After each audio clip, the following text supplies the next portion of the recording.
Hi hello ಎಲ್ಲರಿಗೂ ನಮಸ್ಕಾರ ರೀ. ಪೂಜಾ ಅಡುಗೆ ಮನೆಗೆ ಎಲ್ಲರಿಗೂ ಸ್ವಾಗತ. ನಾವಿಲ್ಲಿ ಇವತ್ತು ನಮ್ಮ ದೊಡ್ಡವಾರ ಮನ್ಯಾಗ ನಾವು ಅಷ್ಟಮಿ ಪೂಜೆ ತಯಾರಿಯನ್ನು ಮಾಡಾಕತ್ತೇವೆ ನೋಡ್ರಿ. ನಮ್ಮ ಮನ್ಯಾಗ ಗಣಪತಿ ಅಷ್ಟ ಐತಿ, ಅಷ್ಟಮಿ ಇಲ್ಲ. ನಮ್ಮ ದೊಡ್ಡವಾರ ಮನ್ಯಾಗ ಅಷ್ಟಮಿ ಪೂಜೆ ಐತಿ, ಹಾಗಾಗಿ ಅಡುಗೆ ತಯಾರಿನ ಮಾಡಾಕತ್ತೇವೆ ನೋಡ್ರಿ. ಮೊದಲಿಗೆ ನಾವು ಇಲ್ಲಿ ಎಲ್ಲರೂ ಕುಂತ ಕರ್ಚಿಕಾಯಿ ಮಾಡತ್ತೇವ್ರಿ. ಕರ್ಚಿಕಾಯಿ ಪುಡಿಯೋದು ಹಿಟ್ಟು ಮೊದಲೇ ನಾದಿಟ್ಟಿತ್ತು, ಆಮ್ಯಾಗ ನಾ ಹೋಗೇನಿ. ಹಾಗಾಗಿ ಅದನ್ನು ಹಿಟ್ಟು ಕಲಸೋದನ್ನು ಮತ್ತು ಪುಡಿ ಮಾಡೋದನ್ನು ವಿಡಿಯೋ ಹಾಕೋಕ್ಕಾಗಿಲ್ಲ ನೋಡ್ರಿ. ಇಲ್ಲೇ ನಮ್ಮ ವೈನಿ ಹೆಂಗೆ ಕರ್ಚಿಕಾಯಿ ಮಾಡತ್ತಾರಂತ.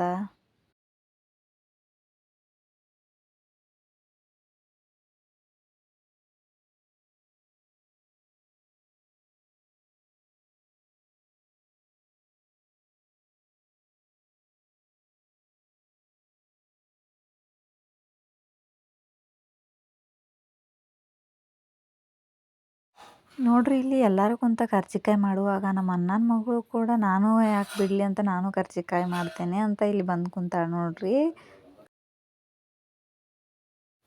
ನೋಡ್ರಿ ಇಲ್ಲಿ ಎಷ್ಟು ಚಂದ ಲಟ್ಸಾಕತ್ತಾಳ, ಎಷ್ಟು ದೊಡ್ಡ ಎಲಿನೂ ಕೂಡ ಮಾಡಿದಾಳ ನೋಡ್ರಿ. ಇಲ್ಲಿ ಎಣ್ಣೆ ಅಂತೂ ಭಾಳ ಕಾದೈತಿ. ಈಗ ಅರ್ಧ ಕರ್ಚಿಕಾಯಿ ಕರದಾಗೈತೆ ನೋಡ್ರಿ. ಇನ್ನು ಸ್ವಲ್ಪ ಕರ್ಚಿಕಾಯಿ ಇದ್ವು, ಅವನು ಕೂಡ ಕರಿಯತಾ ಇದ್ದಾರೆ. ಕರ್ಚಿಕಾಯಿ ಕೂಡ ಚೆನ್ನಾಗಿ ಕರೆದಿದೆ. ಇದನ್ನು ಇವಾಗ ಹೊರಗೆ ತೆಗೆದು ಬುಟ್ಟಿ ಒಳಗೆ ಇಟ್ಕೊಳ್ಳೋಣ. ಇಲ್ಲಿ ನಾವು ಹುರಕ್ಕಿ ಹೋಳ್ಗೆ ಮಾಡಾಕ ಹಿಟ್ಟು ನಾದ್ಕೊಳ್ಳೋಣ್ರಿ. ಮೊದಲಿಗೆ ಹಿಟ್ಟು ನಾದಕ್ಕೆ ಹಿಟ್ಟನ್ನು ಚೆನ್ನಾಗಿ ಚಾನಿಸ್ಕೋಬೇಕು. ಇಲ್ಲಿ ನಾವು ಮೈದಾ ಹಿಟ್ಟನ್ನು ತೊಗೊಂಡಿದ್ದೀವಿ. ಇಲ್ಲಿ ಮೈದಾ ಹಿಟ್ಟಿಗೆ ನಾವು ಸ್ವಲ್ಪ ಉಪ್ಪನ್ನು ಸೇರಿಸ್ಕೊಳ್ತಾ ಇದ್ದೀವಿ. ಒಂದು ಅರ್ಧ ಕಪ್ ಆಗೋಷ್ಟು ಚೆನ್ನಾಗಿ ಕಾಯಿಸಿರ್ತಕ್ಕಂತಹ ಎಣ್ಣೆನ ಇಲ್ಲಿ ನಾವು ಸೋಸ್ಕೊಂಡು ತೊಗೊಳ್ತಾ ಇದ್ದೀವಿ. ಎಣ್ಣೆ ಹಾಕಿದ ನಂತರ ಚೆನ್ನಾಗಿ ಕೈಯಿಂದ ಕಲಿಸ್ಕೊಳ್ಬೇಕು.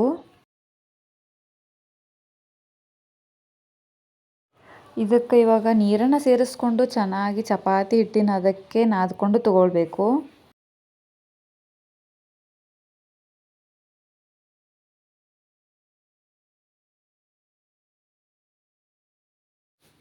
ನೋಡ್ರಿ ಇಲ್ಲೇ ಯಾವ ಥರ ಹಿಟ್ಟು ನಾದತಾರಂತ. ಈ ಹದಕ್ಕೆ ಇರಬೇಕು ಹಿಟ್ಟನ್ನು, ಅಲ್ಲಿವರೆಗೂ ಚೆನ್ನಾಗಿ ನಾದ್ಕೊಳ್ಬೇಕು. ನೋಡ್ರಿ ಇಲ್ಲಿ ಈ ಹದಕ್ಕೆ ಇರಬೇಕು. ಇವಾಗ ಇದನ್ನು ಮುಚ್ಚಿ ಒಂದು 2ರಿಂದ 3 ಗಂಟೆಗಳ ಕಾಲ ನೆನೆಯೋದಕ್ಕೆ ಬಿಡಬೇಕು. ನಾವು ಇಲ್ಲಿ ಬೆಲ್ಲನ ತೊಗೊಂಡಿದ್ದೀವಿ ಪಾಕನ ಮಾಡೋದಕ್ಕೆ. ಒಂದು ಪಾತ್ರೆನ ಒಲೆ ಮೇಲೆ ಇಟ್ಕೊಂಡು ಅದಕ್ಕೆ ಬೆಲ್ಲನ ಹಾಕ್ತಾ ಇದ್ದೀವಿ. ಬೆಲ್ಲ ಮುಳುಗುವಷ್ಟು ನೀರನ್ನು ಹಾಕ್ಕೊಳ್ಬೇಕು. ನೋಡ್ರಿ ಇಲ್ಲೇ ಬೆಲ್ಲನೂ ಕೂಡ ಚೆನ್ನಾಗಿ ಕರಗ್ತಾ ಇದೆ. ಇಲ್ಲಿ ನೋಡಿ ಪಾಕನೂ ಕೂಡ ಚೆನ್ನಾಗಿ ಬಂದಿದೆ. ನೋಡಿ ಇಲ್ಲಿ ಯಾವ ರೀತಿ ಪಾಕ ನೋಡ್ಬೇಕು ಅಂತ. ಈ ರೀತಿ ಬಂದರೆ ಪಾಕ ಬಂದಿದೆ ಅಂತಾನೆ ಅರ್ಥ. ಇಲ್ಲಿ ನಾವು ಹುರಕ್ಕಿ ಹೋಳಿಗೆನ ಮಾಡೋದಕ್ಕೆ ನವಣೆಯನ್ನು ಚೆನ್ನಾಗಿ ಹುರಿದ್ಬಿಟ್ಟು ಗಿರ್ನಿಯಲ್ಲಿ ಹೋಗಿ ಹಿಟ್ಟನ್ನು ಹಾಕಿಸ್ಕೊಂಡು ತೊಗೊಂಡು ಬಂದಿದ್ದೆ. ಸ್ವಲ್ಪ ಏಲಕ್ಕಿ ಮತ್ತು ಲವಂಗನ ಚೆನ್ನಾಗಿ ಪುಡಿ ಮಾಡಿಬಿಟ್ಟು ಹಾಕ್ಕೊಳ್ಬೇಕಾಗತ್ತೆ.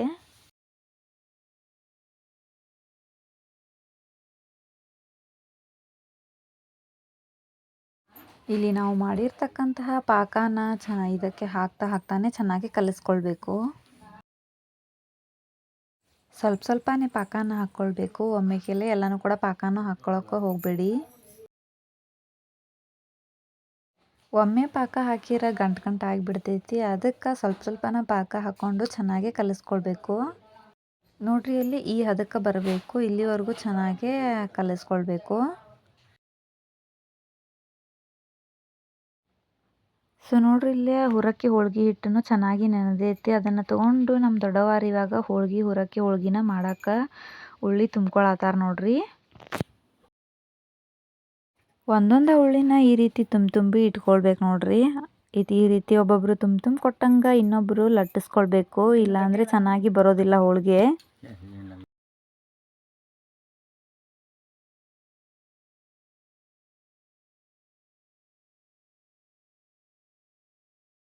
ಇಲ್ಲಿ ನೋಡ್ರಿ ನಮ್ಮ ವೈನಿಯಾರ ಹೋಳ್ಗಿನ ಲಟ್ಸಾಕತ್ತಾರು. ಈ ರೀತಿ ಚೆನ್ನಾಗಿ ಎಲ್ಲನೂ ಲಟ್ಟಿಸ್ಕೊಂಡು ಇಟ್ಕೊಳ್ಬೇಕಾಗತ್ತೆ. ಅಲ್ಲಿ ನಾವು ಎಣ್ಣೆನ ಕಾಯೋದಕ್ಕೆ ಇಟ್ಕೊಂಡಿದ್ದೀವಿ. ಇದೇ ರೀತಿ ಎಲ್ಲನೂ ಕೂಡ ಲಟ್ಟಿಸ್ಕೊಂಡು ಇಟ್ಕೊಳ್ಬೇಕು.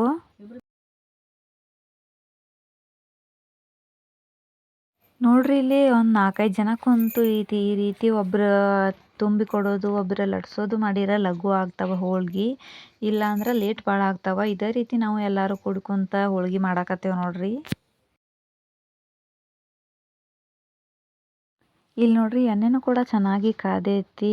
ಇದೇ ರೀತಿ ಹೋಳ್ಗಿನೂ ಕೂಡ ಒಂದೊಂದ ಹಾಕಿ ಚೆನ್ನಾಗಿ ಕರೆದುಕೊಂಡು ತಗೊಳ್ಳೋಣ. ಎರಡೂ ಕಡೆನೂ ಚೆನ್ನಾಗಿ ಫ್ರೈ ಮಾಡಿ ತಗೊಳ್ಬೇಕು. ಇಲ್ಲಿ ನೋಡ್ರಿ ಈ ರೀತಿ ಚೆನ್ನಾಗಿ ಫ್ರೈ ಮಾಡಿ ತಗೊಳ್ಬೇಕು. ಇವಾಗ ಇವನ್ನ ತೆಕ್ಕೊಳ್ಳೋಣ. ಸೊ ನೋಡ್ರಿ ಇಲ್ಲಿ 2 kg ಹಿಟ್ಟನ್ನು ನಾವು ಮಾಡ್ಕೊಂಡಿದ್ವಿ. 2 kg ಹಿಟ್ಟಿನಲ್ಲಿ ಇಷ್ಟು ಹೋಳಿಗೆ ಆಗಿದೆ. ಇಲ್ಲಿ 3ನೇ ರೆಸಿಪಿ ಬಂದ್ಬಿಟ್ಟು ಚಕ್ಲಿಯನ್ನು ಮಾಡಬೇಕು ಅಂತ ನಾವು ಇಲ್ಲಿ ಗಿರ್ನಿಗೆ ಹೋಗಿ ಕಡಲೆಬೇಳೆ ಮತ್ತು ಅಕ್ಕಿನ ಚೆನ್ನಾಗಿ ಹುರಿದ್ಬಿಟ್ಟು ಹಿಟ್ಟನ್ನು ಹಾಕಿಸ್ಕೊಂಡು ಬಂದು ತಗೊಂಡಿದ್ದೀವಿ. ಇದಕ್ಕೆ ಸ್ವಲ್ಪ ಬಿಳಿ ಎಳ್ಳನ್ನು ಹಾಕ್ತಾ ಇದ್ದೀವಿ. ಸ್ವಲ್ಪ ಅಜ್ವಾನನ್ನು ಕೈಯಲ್ಲಿ ತಿಕ್ಕಿ ಹಾಕ್ಕೊಳ್ಬೇಕು. ರುಚಿಗೆ ತಕ್ಕಷ್ಟು ಉಪ್ಪನ್ನು ಹಾಕ್ಕೊಳ್ತಾ ಇದ್ದೀನಿ. ಇಲ್ಲಿ ನಾವು ಖಾರನ ಹಾಕ್ಕೊಳ್ತಾ ಇದ್ದೀವಿ. ಖಾರ ಜಾಸ್ತಿ ಬೇಕನ್ನೋರು ಜಾಸ್ತಿನೂ ಕೂಡ ಹಾಕ್ಕೊಳ್ಬಹುದು, ಕಡಿಮೆ ಬೇಕನ್ನೋರು ಕಡಿಮೆನೂ ಕೂಡ ಹಾಕ್ಕೊಳ್ಬಹುದು. ಖಾರನ ಹಾಕಿದ ನಂತರ ಕೈಯಿಂದ ಚೆನ್ನಾಗಿ ಒಂದ್ಸಾರಿ ಕಲಿಸ್ಕೊಳ್ಬೇಕು. ಇದಕ್ಕೆ ಇವಾಗ ಚೆನ್ನಾಗಿ ಕಾದಿರ್ತಕ್ಕಂತಹ ಎಣ್ಣೆನ ಹಾಕ್ಕೊಳ್ತಾ ಇದ್ದೀನಿ. ಟೀ ಕುಡಿಯೋ ಕಪ್ಪಿನಿಂದ ಒಂದು ಅರ್ಧ ಕಪ್ ಆಗೋಷ್ಟು ಎಣ್ಣೆನ ತಗೊಂಡಿದ್ದೀನಿ.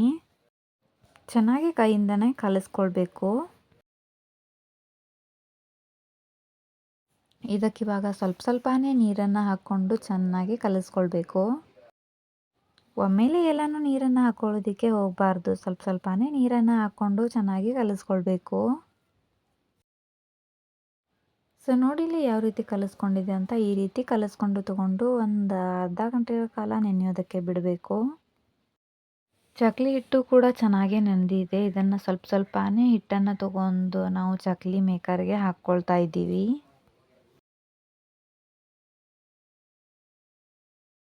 ಇವಾಗ ಒಂದು ಪ್ಲೇಟನ್ನು ಇಟ್ಕೊಂಡು ಅದ್ರ ಮೇಲೆ ಒಂದೊಂದೇ ಚಕ್ಲಿಯನ್ನು ಮಾಡ್ಕೊಳ್ಳೋಣ.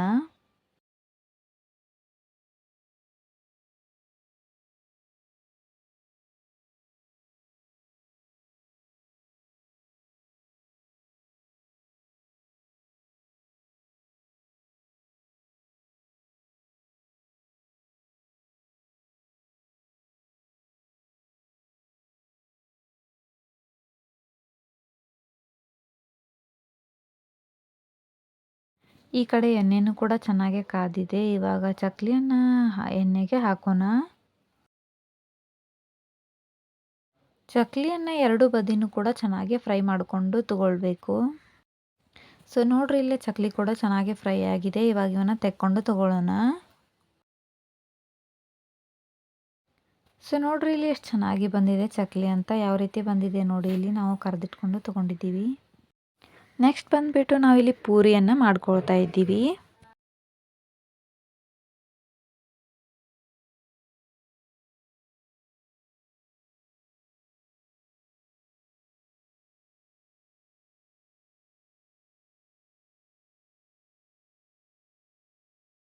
ಅಷ್ಟಮಿ ಪೂಜೆಗೆ ಇಲ್ಲಿ ನಾವು ಅಡಿಕೆ ಬೆಟ್ಟದ ಥರ ಹಿಟ್ಟಿನಲ್ಲೇ ಅಡಿಕೆ ಬೆಟ್ಟನ ಮಾಡಿಕೊಂಡು ತಗೊಳ್ತಾ ಇದ್ದೀವಿ.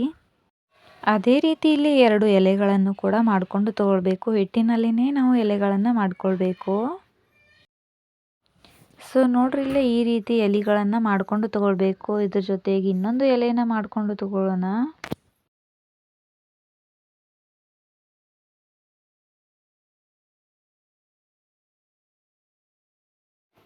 ಇವಾಗ ಅಷ್ಟಮಿ ಪೂಜೆಗೆ ಜಡೆಯನ್ನು ಹೆಣಿಬೇಕಾಗತ್ತೆ ಹಿಟ್ಟಿನಲ್ಲಿ. ಅದೇ ರೀತಿ ಜಡೆಯನ್ನು ಹೆಣೆಯೋದಕ್ಕೆ ನಮ್ಮ ಅತ್ತಿಗೆ ಅವರು ರೆಡಿ ಮಾಡ್ತಾ ಇದ್ದಾರೆ. ಒಂದು ಚಿಕ್ಕ ಉಳ್ಳೆನ ತಗೊಂಡು ಈ ರೀತಿ ಉದ್ದಗೆ ಲಟ್ಟಿಸ್ಕೊಳ್ಬೇಕು. ಚಾಕುವಿನ ಸಹಾಯದಿಂದ ಈ ಎಲೆಯನ್ನು 3 ಭಾಗವಾಗಿ ಕಟ್ ಮಾಡ್ಕೊಳ್ತಾ ಇದ್ದೀವಿ. ಇವನ್ನ 3 ಭಾಗಗಳನ್ನು ನಾವು ಜಡೆಯನ್ನು ಯಾವ ರೀತಿ ಹೆಣಿತೀವೋ ಅದೇ ರೀತಿ ಹೆಣ್ಕೊಂಡು ಇಟ್ಕೊಳ್ಬೇಕು.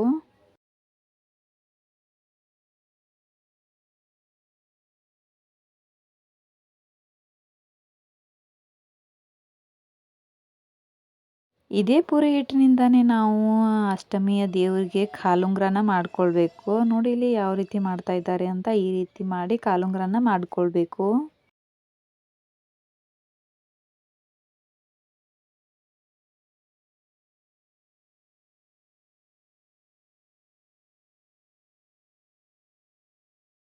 ಇದೇ ರೀತಿಯಾಗಿ 2 ಕಾಲುಂಗ್ರನ ಮಾಡ್ಕೊಳ್ಬೇಕು. ನಾನಿಲ್ಲಿ 1 ಕಾಲುಂಗ್ರನ ಮಾತ್ರ ನಿಮಗೆ ತೋರಿಸ್ತಾ ಇದ್ದೀನಿ. ಈ ಥರ ಪೂರಿ ಥರ ಲಟ್ಸಿ ನಾವು ಕೈಗಳನ್ನು ಮಾಡ್ಕೊಳ್ಬೇಕು. ನೋಡಿ ಇಲ್ಲಿ ಚಾಕುವಿನ ಸಹಾಯದಿಂದ ನಾವು ಮಾಡ್ಕೊಳ್ತಾ ಇದ್ದೀವಿ.